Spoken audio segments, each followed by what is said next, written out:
아침 묵상에 오신 여러분들을 환영하고 축복합니다. 특별히 오늘은 이번 한 주간의 시작인데요. 하나님께서 이번 한 주간도 특별한 은혜로 우리의 삶을 지켜줄 줄 믿습니다. 정말 이렇게 한 주간의 시작을 하나님 앞에 드릴 수 있다는 게 너무나 큰 은혜이고 축복임을 저는 믿어요. 그리고 이렇게 첫 시간을 하나님 앞에 드리려고 노력했을 때 하나님께서 이것들을 기뻐 받으시고 우리의 삶 가운데 이 시간을 통해서 일하실 것을 믿습니다. 그런 믿음을 가지고 또 오늘 아침 묵상 시작했으면 좋겠습니다. 오늘은 300명만 남았더라 라는 제목을 가지고 사사기 7장 1절부터 18절까지 말씀을 살펴봤으면 좋겠습니다. 계속해서 저희가 기드온에 대해서 살펴보고 있는데요. 계속된 기드온에 대한 이야기입니다. 우리 3절 말씀 같이 한번 읽어볼까요? 같이 읽겠습니다. 이제 너는 백성의 귀에 외쳐 이르기를 누구든지 두려워 떠는 자는 길앗 산을 떠나 돌아가라 하라 하시니 이에 돌아간 백성이 22,000명이요 남은 자가 10,000명이었더라.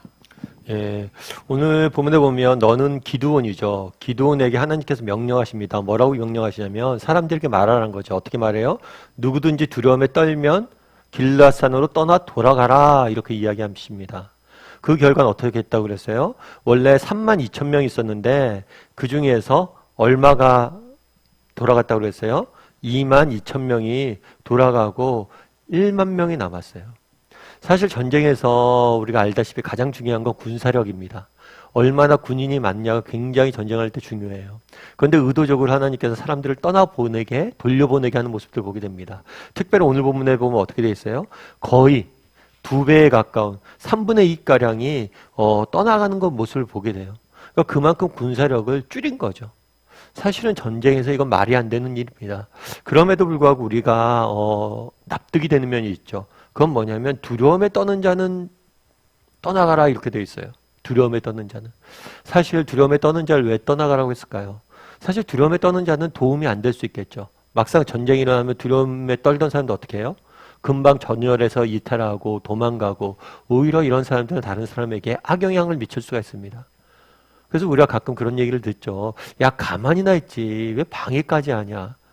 뭐 방해하려고 의도적으로 그렇겠습니까? 두려움에 떨다 보니까 오히려 전쟁에 도움이 안 되는 경우도 있어요. 그래서 아마 그 수를 줄여는 게 아닌가 이런 생각이 듭니다. 그런데 여기까지는 이해가 돼요. 그런데 그 다음이 또 이해가 안 돼요. 뭐냐면 그 다음에도 하나님께서 뭐라고 하냐면 너무 많다라고 그러면서 그 수를 줄이라고 이야기를 합니다. 그러면 우리 4절 말씀 같이 한번 읽어볼까요? 같이 읽도록 하겠습니다. 여호와께서 또 기드온에게 이르시되 백성이 아직도 많으니 그들을 인도하여 물가로 내려가라. 거기서 내가 너를 위하여 그들을 시험하리라.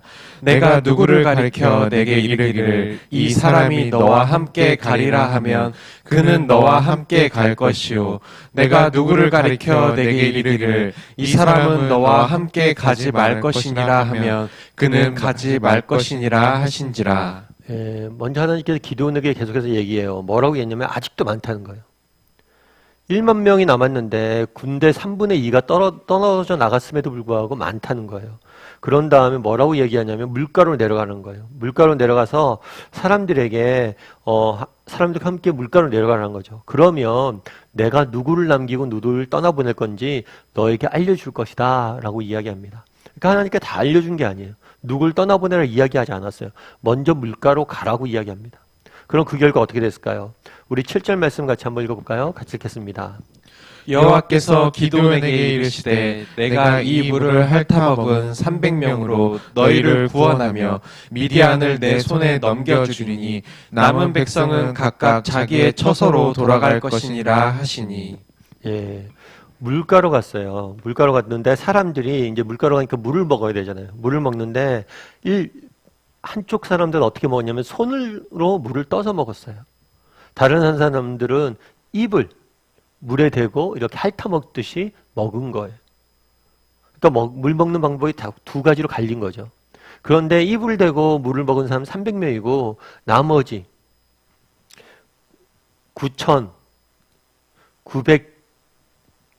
9,700명은 뭘 한 거예요? 손으로 떠먹은 거예요.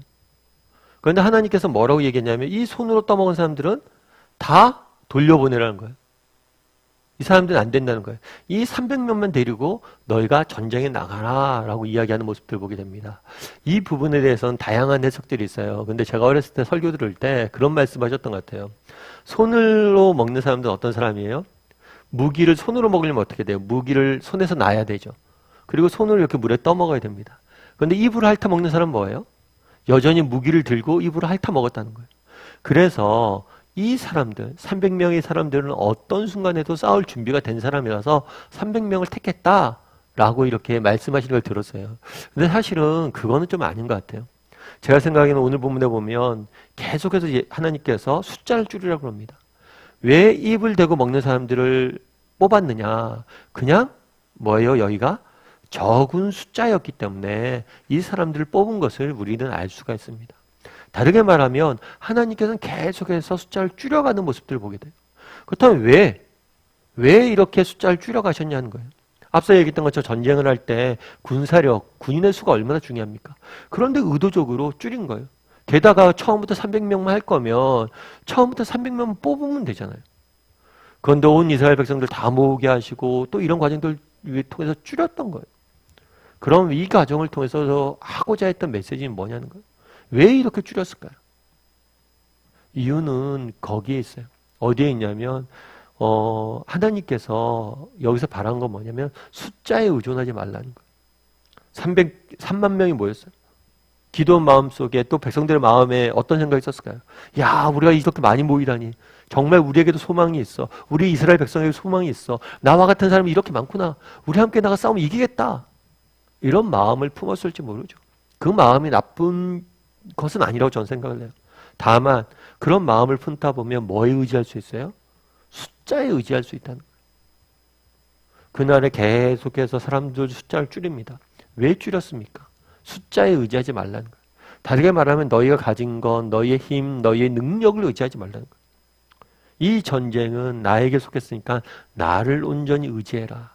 너의 능력이 아니라 나를 온전히 의지해라 라고 이야기한 거예요. 그래서 그날의 숫자를 줄인 이유는 뭐냐면 우리의 힘이나 능력이 아니라 하나님만을 의지하기 원해서 하나님께 숫자를 줄인 거죠. 여러분들 혹시 아마존이라는 회사를 아세요? 이 회사는 1994년에 시작된 회사예요. 처음에 작은 인터넷 쇼핑몰이었죠. 그리고 그 당시 1994년만 해도 이런 쇼핑몰이 지금처럼 대세가 아니었어요. 그래서 아마존의 창업자인 제프 베로스는 처음에 창업을 했을 때 사람들이 말렸대요. 아니 왜 그 잘 나가는 직업을 그만두고 이렇게 작은 영세한 그리고 앞이 어떻게 될지도 모르는 그런 기업을 시작하냐고. 사람들이 말렸죠. 하지만 그 사람은 그래도 내가 이번 꼭 하고 싶다 해서 아마존을 시작했다고 합니다. 그 결과 어떻게 됐을까요? 정말 지금은 모든 것이 온라인으로 진행이 되잖아요. 그래서 지금은 이 회사가 수십조가 넘는 매출을 올리는 세계적인 기업이 됐어요. 사실 세상이 이렇게 바뀔지 아무도 몰랐던 거죠. 그래서 사람들이, 기자들이 질문을 많이 한다고 합니다. 어떤 질문을 하냐면 앞으로 10년 뒤에는 세상이 어떻게 바뀔 것 같습니까? 왜냐하면 이 사람은 정말 온라인이 대중화되지 않았던 시기에도 시작을 해서 온라인이 대중화된 지금 이 시기를 예측한 거나 마찬가지니까요. 그런데 그래서 앞으로 10년이 어떻게 될 것 같습니까? 10년 뒤에 이런 질문을 많이 한대요. 그런데 되게 재밌는 건 뭐냐면 이 사람이 뭐라고 얘기하냐면 앞으로 10년 뒤에 어떻게 될 것입니다. 이렇게 얘기 안 해요.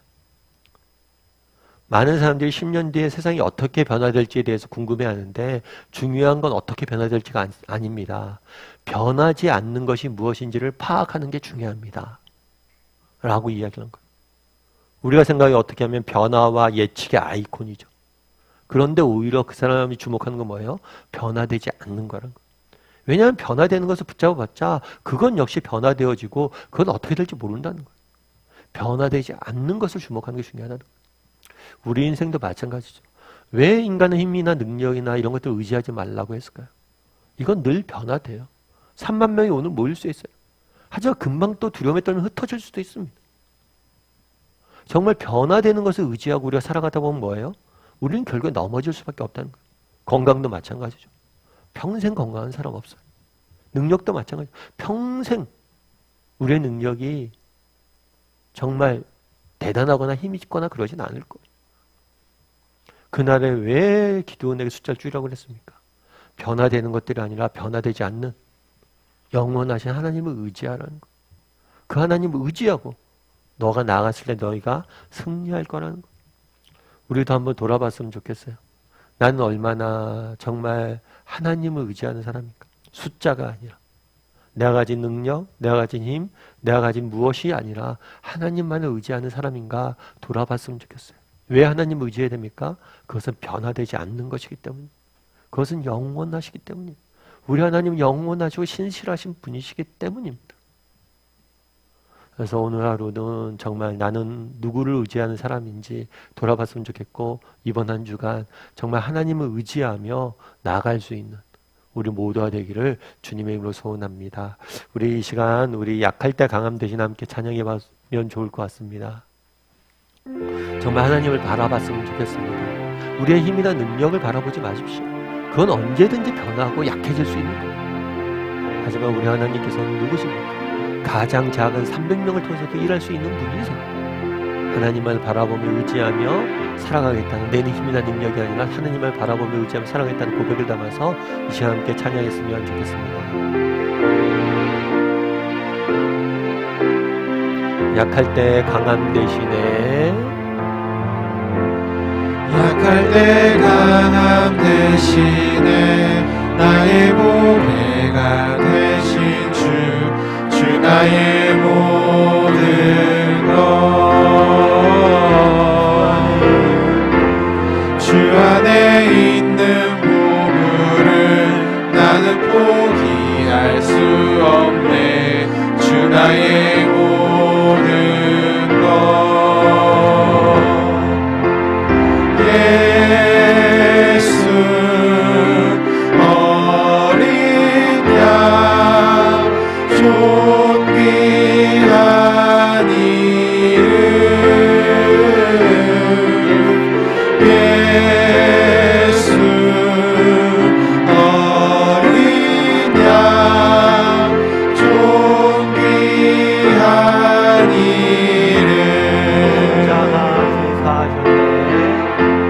십자가 죄 사하셨네. 주님의 이름 찬양해. 주 나의 모든 것 쓰러진 나를 세우고 나의 빈잔을 채우네. 주 나의 모든 것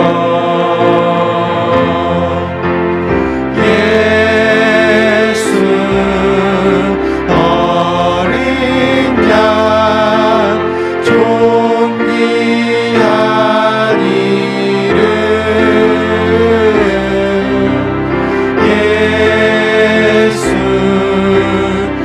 어린 양 존귀한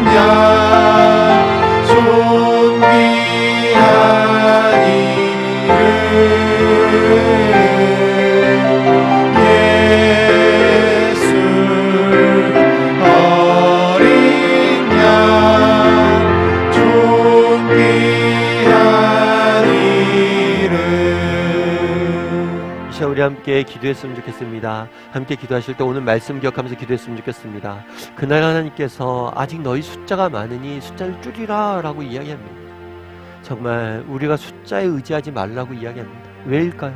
숫자에 의지하면 결국 그 숫자가 적어질 때 우리는 실망하고 낙심하고 넘어질 수밖에 없습니다.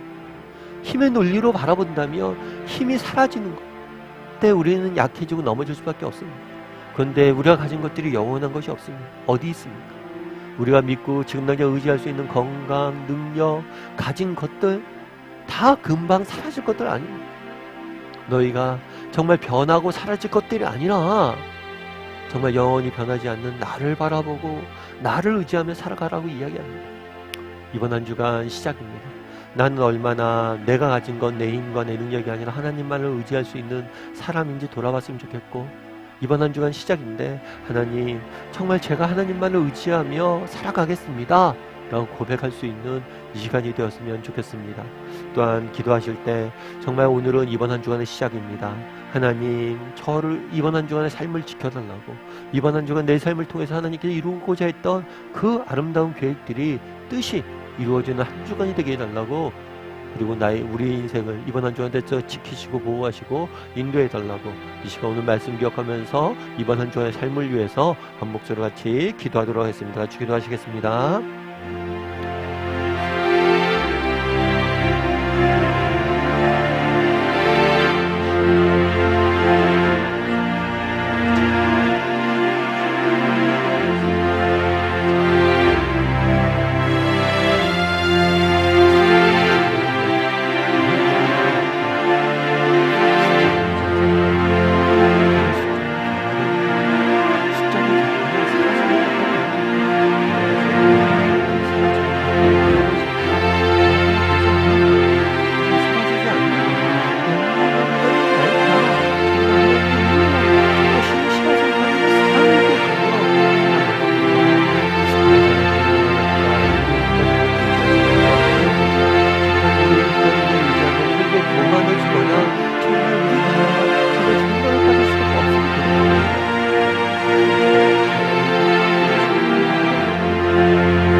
사랑의 하나님, 이번 한 주간의 또 시작도 하나님 앞에 나와 하나님과 교제 나누며 시작할 수 있게 허락해 주심을 감사합니다. 하나님께서 이 시간을 기뻐 받아주시고 이 시간을 축복하여 주시고 이 시간을 통해서 하나님 우리 삶 가운데 일하여 주시옵소서. 그날의 기도원에게 300명으로 숫자를 줄이라고 이야기합니다. 너희 수가 너무 많다라고 이야기합니다. 어쩌면 인간 생각에 납득이 되기 어려운 요구일 수도 있습니다. 그럼에도 불구하고 하나님께서는 그 숫자를 줄이라고 이야기합니다. 왜입니까? 정말 변하는 것들이 아니라 변하지 않는 영원한 하나님의 사랑과 하나님의 신실하심과 하나님의 능력을 의지하며 너희가 살라라고 말씀하시는 겁니다. 하나님, 난 얼마나 내 힘이나 내 능력이 아니라 하나님만을 의지하는 사람인지 돌아보게 도와주시고 정말 하나님만을 의지함으로 정말 이번 한 주간을 시작할 수 있도록 하나님 붙잡아 주시옵소서. 우리에겐 하나님밖에 없습니다. 하나님만이 우리의 능력과 힘과 방패 되십니다. 그 하나님을 바라봄으로 하나님만을 의지함으로 살아가게 도와주시고 정말 이렇게 우리가 살아갔을 때 하나님이 주시는 은혜와 축복으로 우리의 삶을 지켜 주시옵소서. 오늘 하루도 이번 한 주간도 우리의 삶을 지켜줄 믿사오며 모든 말씀 예수님의 이름으로 기도드리옵나이다. 아멘.